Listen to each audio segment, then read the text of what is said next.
Selamat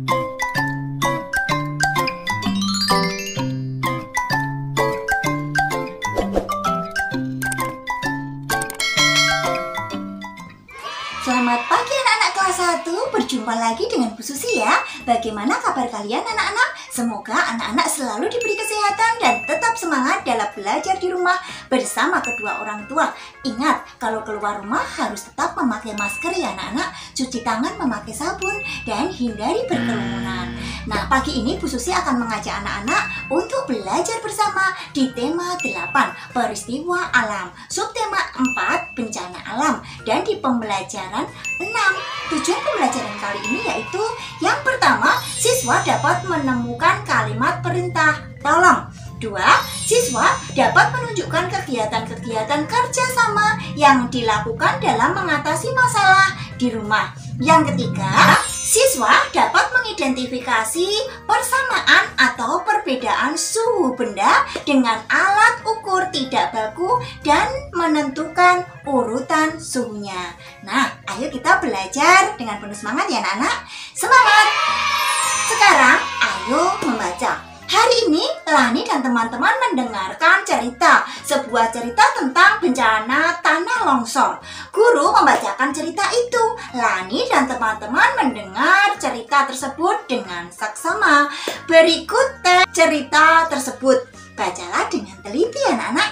Nah, bencana tanah longsor di Desa Melati. Di Desa Melati telah terjadi bencana tanah longsor. Bencana itu terjadi pada hari Senin, 7 November 2016. Puluhan rumah tertimpa runtuhan tanah. Semua rumah dalam keadaan rusak berat. Tanah longsor banyak terjadi di daerah perbukitan. Tanah longsor terjadi karena tanahnya terbawa oleh air hujan. Hal itu terjadi karena banyak pohon yang ditebang. Padahal pohon membantu menyerap air.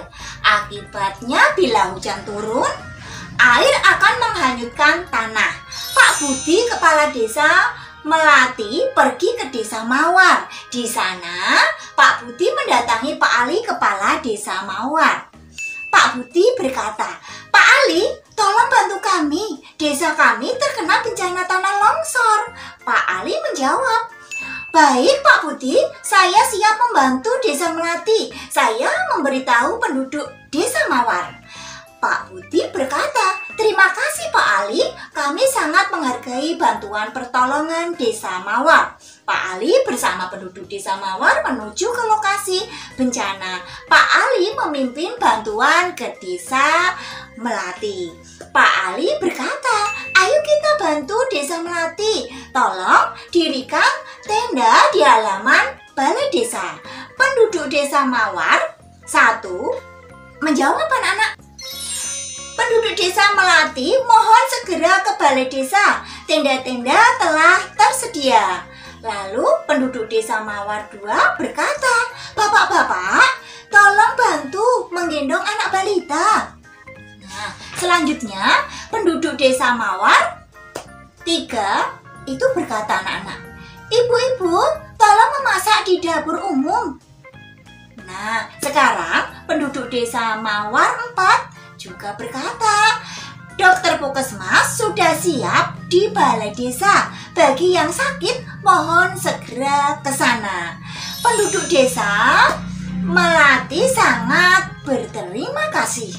Bantuan dari desa Mawar sangat menolong. Penduduk kedua desa itu saling tolong-menolong. Mereka membersihkan tanah longsor. Mereka juga membangun rumah yang tertimpa tanah longsor. Nah, sekarang ayo menulis ya anak-anak.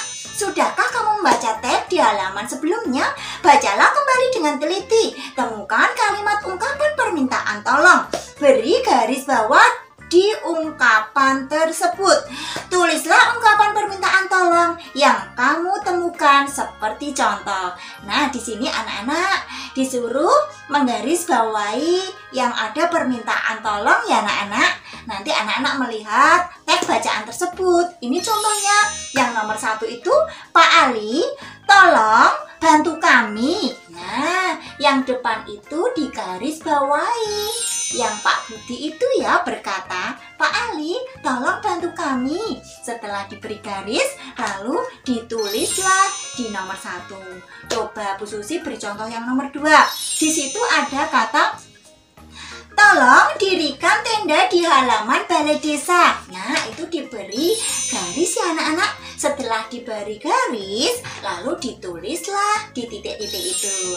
Nah, bisa ya anak-anak? Nanti yang nomor 3 dan 4, anak-anak menulisnya sendiri dan memberi garis di bacaan tersebut. Selanjutnya, kamu sudah membaca cerita tentang bencana tanah longsor. Kamu sudah mengenal ungkapan permintaan tolong. Ajaklah teman-temanmu untuk belajar bersama manakah yang termasuk ungkapan permintaan tolong.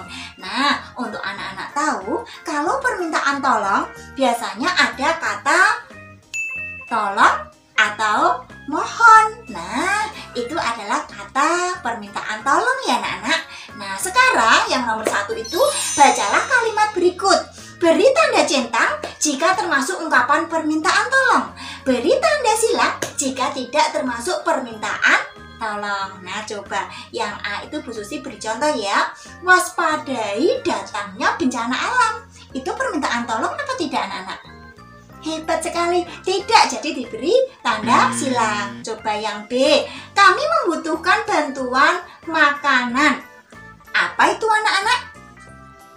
Yang B itu, kami membutuhkan bantuan makanan. Hebat sekali ya, itu kalimat permintaan tolong. Diberilah tanda centang. Coba yang lainnya nanti anak-anak kerjakan ya. Yang C sampai F. Kerjakan di rumah bersama kedua orang tua. Semangat, pasti bisa. Selanjutnya, bacalah kalimat di setiap kotak. Pilih yang termasuk ungkapan permintaan tolong. Sampaikan di depan temanmu. Nah, coba Bu Susi beri contoh yang pertama. Minta tolong sumbangkan baju untuk bayi. Nah, itu permintaan tolong apa tidak anak-anak? Hebat sekali permintaan tolong. Dicentang saja ya anak-anak. Nah, yang 2 sampai 5 anak-anak kerjakan di rumah ya anak-anak. Semangat, pasti bisa. Selanjutnya, bagaimana tanggapan teman-temanmu? Apakah mereka memiliki kotak yang sama? Nah, pasti berbeda ya anak-anak. Ada yang bisa memahami dan ada yang belum bisa memahami. Semoga anak-anak bisa memahami karena anak-anak adalah anak yang hebat. Nah, coba selanjutnya, ayo bermain peran. Mari bermain peran. Ayo ajak temanmu bermain peran.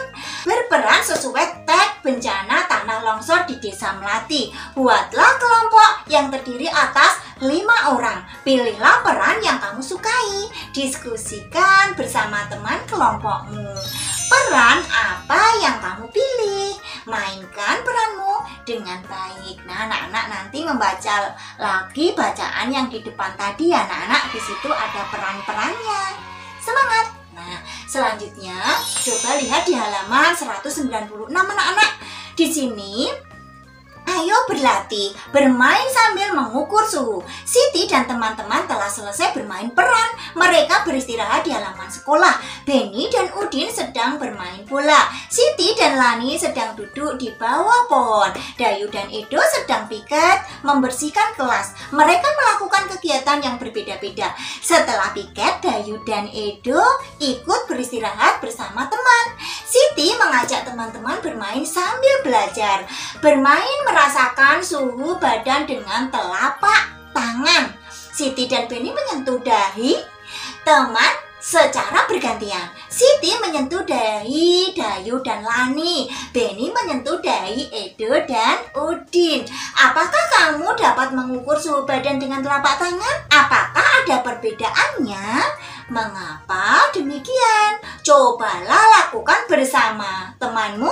Cobalah mengukur suhu badan dengan telapak tangan. Nah, nanti praktekkan di rumah ya anak-anak dengan anggota keluarga. Sekarang ayo mencoba.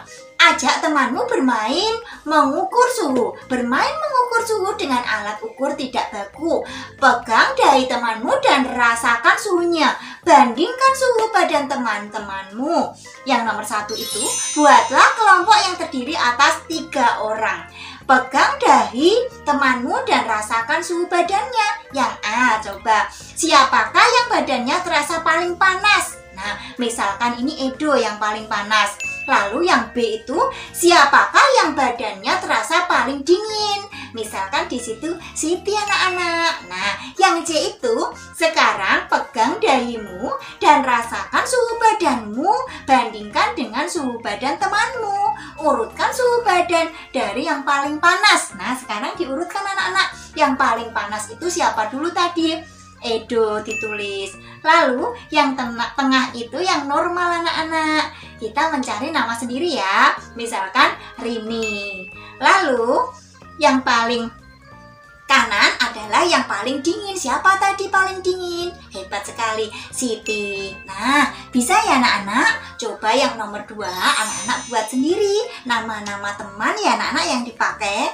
Di situ 4 orang, yang tadi 3 orang, yang nomor 2 itu 4 orang. Jadi nanti yang biasa, yang tengah itu dibuat 2 nama. 2 nama terserah anak-anak. Nanti yang panas itu siapa? Sesuai di titik-titik itu anak-anak menulisnya ya.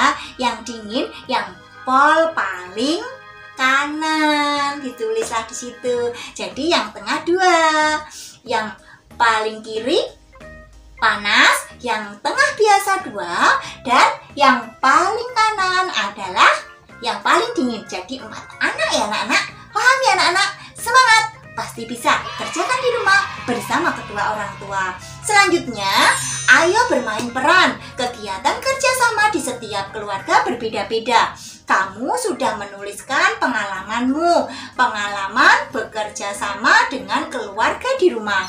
Mari bermain peran tentang kerjasama di keluarga. Buatlah kelompok yang terdiri atas 5 orang. Diskusikan bersama teman kelompokmu. Kegiatan kerjasama keluarga siapa yang akan kalian perankan. Pilih peran yang akan kamu mainkan. Nah, kiranya video Bu Susi cukup sekian.